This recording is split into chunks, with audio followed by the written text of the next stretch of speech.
둥둥 수요 특강. 달을 가리키다. 매주 수요일 코너입니다. 달을 가리키다. 성현들은 달을 가리키고 있지만 우리는 그 손가락만 보고 있지 않은지 돌아보는 시간인데요. 종교의 문자나 상징이 아니라 그것이 가리키고 있는 종교의 참된 가치에 대해 생각해보는 시간입니다. 이제 그리스도교 최대 축일인 크리스마스가 사흘 앞으로 다가왔습니다. 크리스마스가 예수님의 생일인 만큼 예수님께서 이 땅에 오신 의미에 대해 생각해보지 않을 수 없는데요. 특히 기후위기와 코로나 팬데믹으로 인류 전체가 큰 어려움을 겪는 이때에 예수님께서 오시면 가장 먼저 어떤 일을 하실까요? 전 한신대 총장을 지내시고 지금은 경동교회 담임 목사로 계시는 최수일 목사님과 말씀 나눠보도록 하겠습니다. 목사님 안녕하세요. 네, 안녕하세요. 반갑습니다. 네, 반갑습니다. 자, 이제 크리스마스가 얼마 남지 않았는데요. 지금 교회 분위기는 어떤가요? 코비드 바이러스의 변이하고 또 이제 팬데믹으로 그 어느 해보다 올해 성탄절은 기독교인들만에게만이 아니라 모든 인류에게 기쁨의 축제이기보다는 아주 무거운 분위기의 축제가 될 것 같습니다. 네, 아마 예년 같았으면은 여러 가지 행사들 또 많이 준비를 하고 그렇게 즐기는데 요즘에 이제 크리스마스는 코로나로 인해 마냥 즐길 수만은 없는 상황인 것 같습니다. 네. 자, 이럴 때일수록 예수님의 가르침을 생각해보는 것이 뜻깊은 크리스마스를 보내는 방법이 아닐까 싶은데요. 목사님께서 생각하시는 예수님이 이 땅에 오신 의미는 무엇인가요? 네, 사람마다 또 교회 전통마다 예수님의 이 땅에 오신 의미와 그 이유를 여러 가지로 설명하겠지만 저는 예수님 자신이 밝히신 이유가 있는데요. 예수님께서 이제 그 공생애를 시작하시면서 그 동네 회당에 들어가셔서 이사야서를 펼쳐서 이제 읽으신 성경이 있어요. 복음서에 다 전승이 되고 있는데 주님께서 내게 기름을 부으셔서 가난한 사람들에게 기쁜 소식을 전하게 하셨고 주님께서 나를 보내셔서 포로된 사람들에게 해방을 선포하고 또 눈먼 사람들에게 눈뜸을 선포하고 억눌린 사람들을 풀어주고 주님의 은혜의 해를 선포하게 하셨다.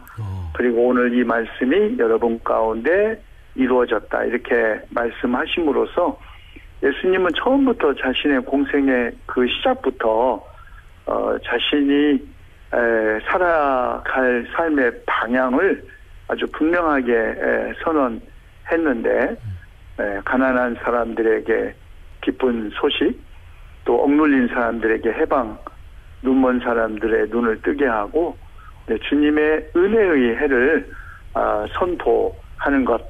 이것이 이제 예수님 자신이 밝히신 자신이 이 땅에 오신 이유이지요. 네. 그런데 이제 여기서 주님의 은혜의 해라는 단어도 매우 주목할 필요가 있는데요. 원래 은혜의 해 신년이라고도 합니다. 그 독일어로는 이제 요벨야 이렇게 하는데 이제 뿔레파를 불면서 한 해를 시작한다는 뜻으로 이제 그런 의미를 가지고 있습니다. 유대인들은 7년마다 안식년을 지내는데요. 그 7번 안식년을 지낸 후 다가오는 50년째 되는 해가 기쁨의 해입니다. 이 해에는 농사한 것도 거두어서는 안 되고 그동안 50년 동안 진 모든 빚도 탕감되고 50년 동안 그 노동을 통해서 고향 식구들을 먹여 살리려고 고향을 떠난 모든 노동자들도 해방되고 고향으로 돌아가는 그런 해거든요. 그 예수께서 자신의 오심을 이런 바로 은혜의 해 시작과 동일시 하신 것도 그 예수님의 오심을 우리가 흔히 평화의 왕으로 태어나셨다고 그러는데 그때 그 평화가 무슨 마음의 평정심이나 갈등의 해소 이런 의미가 아니고 매우 정치적이고 사회적인 의미를 가지고 있다는 뜻이죠. 가난한 자, 또 소외된 자, 억눌린 자 이런 사람들을 위해서 예수님이 하신 것처럼 우리도 그런 사명을 갖고 살아야 되겠군요. 예. 자, 예수님의 제 생일이 또 크리스마스인 만큼 네. 예수님의 탄생과 관련된 이야기도 좀 들어보고 싶거든요. 네. 예수님의 탄생하면 또 놀라운 여러 가지 설화들도 전해지는 것으로 알고 있는데요. 네. 동정녀 마리아 잉태나 또 마굿간에서 태어난 그런 사건 등입니다. 예수님의 어떤 탄생 배경에 대한 어떤 의미에 대해서도 소개를 좀 해주실 수 있을까요? 네. 지금까지 이제 예수님의 탄생 이야기를 둘러싸고 상당히 이제 논쟁적이었던 것은 이른바 이제 동정녀 수태 잉태인데요. 이제 남자를 알지 못하는 여자가 어떻게 아기를 낳을 수 있냐? 이제 이런 과학적인 질문이죠. 그런데 성경은 그런 과학적 질문이나 관심에 답하기 위하여 기록된 것이 아니라는 걸 먼저 늘 염두에 둬야 하고요. 네. 물론 역사상 위대한 영웅들의 탄생 설화들, 부처님도 이렇게 오른쪽 옆구리에서 나오셨잖아요. 네. 그리고 잉태 수태의 과정의 신비로움, 그것만이 아니라 우리가 박혁것의 알 신화와 같은 것도 보면 어쩐 좀 범상치 않은 위대한 인물의 탄생과 결부된 그런 설화와 신화적인 이야기들이 많이 있죠. 네. 결국 그런 신화가 만들어진 배경은 그 인물의 어떤 그 유니크니스라든지 위대함을 이제 표현하기 위한 그 종교적 장치라고 생각해요. 예수님이 동정녀 탄생하지 않았다고 해서 예수님의 그 위대함이 삭감되는 건 아니죠. 부처님이 옆구리에서 안 나오고 정상적으로 태어나셨다고 하여 이제 부처님의 그 위대함이 저는 손상당한다고 이렇게 생각하지 않습니다. 네. 마구간 탄생 같은 것도 매우 목가적이고 그렇지만 사실은 어느 엄마가 자기 아기를 따뜻한 방이나 의사의 도움을 받으면서 낳고 싶지 양이나 소가 있는 마구간에서 아기를 낳고 싶은 여인이 어디 있겠습니까? 네. 네, 성서는 여관에 누울 방이 없어서 마구간에서 아기가 태어났다. 이 말은 그때 인구조사를 위해서 수많은 사람들이 이동했기 때문에 여관에 방이 없었던 현실을 알려주기도 하지만 저는 아기 예수님의 운명을 이미 보여주는 거다. 그건 세상이 예수님의 탄생을 많은 사람들이 사실상 거부한다는 것이죠. 물론 예수님의 탄생을 기뻐하는 사람도 있죠. 가난하고 억눌린 사람들. 그러나 새로운 메시아, 새로운 왕의 탄생을 불안해하고 원하지 않았던 사람들은 기득권자 아니겠습니까? 네. 그래서 마구간 탄생도 무슨 그렇게 목가적인 이야기가 아니라 매우 정치적인 의미를 가지고 있다는 것이 주목되어야 한다고 생각합니다. 네. 정말 시대를 바꿀 어떤 혁명적인 인물에게는 또 이제 그 시대에 많은 사람들이 또 위협을 느끼니까 그런 또 의미가 될 수도 있고. 사실입니다. 네.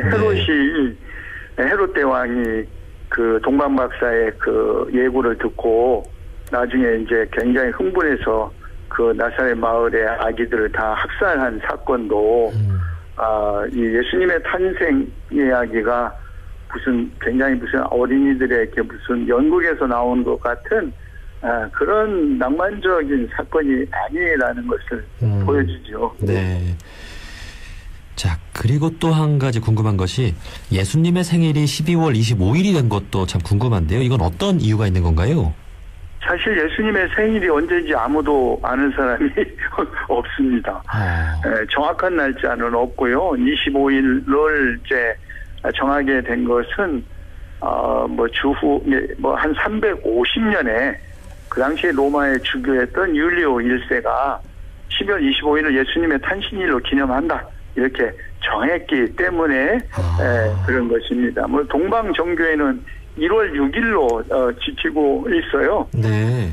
그래서 이제 아마 이제 로마 제국이 기독교를 공인하고 콘스탄틴 황제가 기독교를 일종의 국가 종교로 이제 승인하면서 사실은 콘스탄티누스 황제가 태양신 숭배자였거든요. 그래서 태양신을 숭배하던 그런 이교적 전통이 이제 기독교와 결합돼서 12월 25일이 예수님의 생일로 이렇게 정해진 것이지 역사적으로 예수님의 정확한 탄생일을 확인할 수 없습니다. 네. 우리가 이제 서기 2021년을 살고 있잖아요.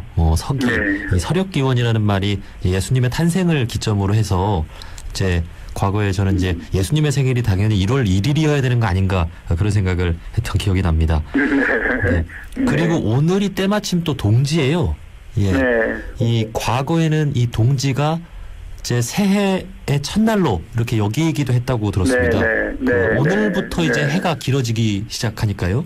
예. 네, 그래서 이제 최대의 축제 날이었는데 이날 이런 축제의 날에 예수님이라는 성현도 함께 좀 이렇게 축하하는 그런 분위기가 과거에 있었던 것 같습니다. 예. 네, 동지 그건 원래 게르만족의 전통입니다. 그것도 기독교하고도 사실은 아무런 관련이 없는데 모든 역사적 종교가 대부분 이렇게 혼합적이 되거든요. 네, 그래서 그러지 뭐 의미는 있죠. 이제 이렇게 빛이 길어지는 때 빛으로 오신 예수님과 매우 상징적으로 연결이 된다는 의미는 있겠습니다. 네. 자, 그렇다면 가장 중요한 질문이 될 수도 있는데요. 오늘날처럼 우리 인류 전체가 큰 어려움을 겪고 있는 이때에 예수님께서 오신다면 가장 먼저 어떤 가르침을 주실까, 또 어떤 일을 하실까 한번 생각해 보는 것도 중요할 것 같습니다. 목사님 생각은 어떠신가요? 글쎄요. 저는 2000년 전에 그 나사렛 회당에서 이사야서 말씀을 펼치고 하신 말씀 아마 오늘도 하실 거예요. 라고 생각합니다. 가난한 사람들에게 기쁜 소식 전하고 억눌린 사람들에게 해방, 앞을 보지 못하는 사람에게 눈을 뜨게 하는 그게 이제 기쁜 소식이죠. 네. 지금 이제 코로나19로 참 많은 어려움을 겪고 있고 이제 2년 가까이가 됐습니다. 네. 또 기후 위기는 날로 심각해져 가고 있고요. 이러한 때에 우리 종교인들이 잘하고 있는 것 같습니까? 종교인들은 너무 또 일반적이어서 우리 코로나 때문에 아주 교회가 한면으로는 엄청난 비난을 받고 또 한면에는 또 잘 대응하고 있다고 그래서 그냥 보편적으로 모든 종교인들을 이렇게 코로나 사태를 연결시키기는 좀 어려운 것 같아요. 다만 다른 종교는 잘 모르고 우리 개신교 교파도 많지만 개신교가 이 코로나의 도전에 응전하는 태도가 사회적 비난을 받고 있는 것은 마음 아픈 일입니다. 저는 좀 우리 개신교가 훨씬 더 우리 국민의 신뢰를 받는 쪽으로 대응해 갔으면 하는 생각입니다. 네. 이제 저희가 지난주에 나눈 인터뷰 중에 천주교 관련 인터뷰를 나눴는데 한국 천주교의 평신도들이 백신 나눔 운동을 위해서 그동안 100억 원 가까이를 모아서 교황청에 전달했다는 이야기도 있더라고요. 네. 정말 이러한 때에 우리 한국 천주교인들 참 대단하다는 생각이 들고 또 우리 개신교에서도 또 불교에서도 각각의 어떤 나름대로 역할을 열심히 하고 있다는 생각을 해보면서 이제 크리스마스를 앞두고 있는 이 시점에는 예수님의 어떤 말씀을 기억하면서 성찰해보는 것도 좋을 것 같습니다. 네. 자, 여기까지 말씀 듣도록 하겠습니다. 네. 전 한신대 총장을 지내시고 경동교회 담임 목사로 계시는 최수일 목사님이었습니다. 목사님, 오늘 말씀 고맙습니다. 네, 고맙습니다.